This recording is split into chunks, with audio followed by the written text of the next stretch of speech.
మొదటగా ఏంటంటే ఆయన పవిత్రమైన జీవితాన్ని కలిగి ఉన్నాడు. ఏమన్నాడండి? పవిత్రమైన జీవితాన్ని కలిగి ఉన్నాడు దానియేలు. అదే దానియేలు గ్రంథము 1వ అధ్యాయము 8వ వచనం ఒకసారి చూద్దాం. ఈ రోజున ఈ వాక్యం ఉంటున్న మన జీవితంలో కూడా మనం ఏం చేయాలంటే అండి, పవిత్రమైన జీవితాన్ని మనం కలిగి ఉండాలి. అంటే నువ్వు సన్నిధికి రాకమునుపు, దేవుని ఎరగక ముందు ఒక జీవితం నువ్వు జీవించావు. ఆయన సన్నిధిని ఎరిగి, దేవుని నామాన్ని ఎరిగి, బాప్తిసం పొందుకున్న తర్వాత నీ యొక్క పవిత్రత ఎట్టి విధంగా ఉన్నదనేది మనం జ్ఞాపకం చేసుకోవాలి. కానీ ఇక్కడ దానియేలు దేవునికి బహుప్రియుడిగా ఉండడానికి గల మొట్టమొదటి కారణం ఏంటంటేనండి, ఆయన ఏం చేశాడంటే చక్కగా తన యొక్క పవిత్రమైన జీవితాన్ని కలిగి ఉన్నాడు. ఈరోజున వాక్యం వింటున్న మనం కూడానండి, మానవుడికి చక్కగా మనుషులుగా మనకి చక్కటి స్వభావము దేవుడిచ్చాడు.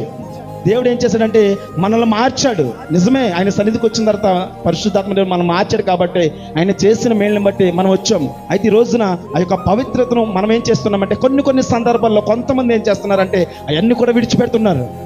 కొంతమంది సన్నిధికి వస్తున్నారు, ఆ యొక్క పవిత్రతను చాలా జాగ్రత్తగా కాపాడుకుంటున్నారు. కానీ కొంతమంది ఆ యొక్క పవిత్రతను ఏం చేస్తున్నారంటేనండి విడిచిపెడుతున్నారు కొన్ని సందర్భాల్లో. కానీ ఇక్కడ దానియేలు తన పవిత్రతను ఏం చేశారంటే చివరి వరకు కూడా కాపాడుకున్నట్టుగా మనం చూస్తున్నాం. దేవునికి స్తోత్రం.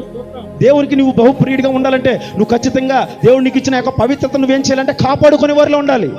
ఎందుకంటే సన్నిధికి రాకముందు ఒక జీవితం నువ్వు జీవించాం. ఎట్టి విధంగా అయితే ఒక రాజుగారు ఒక పందికి లైఫ్ ఇచ్చాడో, ఎట్టి విధంగా అయితే దాన్ని ఒక సింహాసనం మీద కూర్చోబెట్టినప్పుడు, తన ప్లేస్ వచ్చినప్పుడు, తన గమ్యం వచ్చినప్పుడు, తను ఎలాగైతే తన జీవితం మరలా పాత జీవితంలోకి వెళ్ళిపోయిందో, ఈ రోజున ఆ యొక్క దానియేలు గారి జీవితము ఆయన పవిత్రతను కాపాడుకున్నాడు కనుకే ఈ రోజున ఆయన మనం జ్ఞాపకం చేసుకున్నాం. బహుప్రియుడిగా దేవుడు పిలిచాడు కనుకే ఈ పవిత్రతను నువ్వు కలిగి ఉంటే పరిశుద్ధాత్ముడు ఏం చేస్తాడంటే నిన్ను నన్ను కూడా బహుప్రియుడిగా పిలుస్తాడు. దేవునికి స్తోత్రం. హల్లెలూయా. ఆ యొక్క పవిత్రతను కాపాడుకోలేని వారు అనేక మంది ఉన్నారండి. కొన్ని సందర్భాల్లో విడిచిపెడుతున్నారు. కొంతమంది సన్నిధికి వస్తున్నారు, కొంతకాలం మాత్రం ఎదురు చూస్తున్నారు. కార్యాలు జరుగుతున్నాయి, అవన్నీ జరుగుతున్నాయి. జరిగిన తర్వాత ఏం చేస్తున్నారు, మరలా ఏం చేస్తున్నారంటే సందర్భాన్ని బట్టి మారిపోయే పరిస్థితులు, సందర్భాన్ని బట్టి మళ్ళీ పాత జీవితం జీవించే జీవితాలు, పాత జీవితాలు బతికే జీవితాలు. కానీ ఇక్కడ దానియేలు అవేమీ చేయలేదండి. ఎన్నో సమస్యలు ఎదురైంది, కానీ చివరి వరకు కూడా తన శ్వాస విడిచేంత వరకు కూడా తను ఏం చేశాడు, తన యొక్క పవిత్రతను కాపాడుకున్నాడు. కాబట్టి దేవునికి ఇష్టంగా తన యొక్క బహుప్రియునిగా ఈ రోజు మనం జ్ఞాపకం చేసుకుంటున్నాం.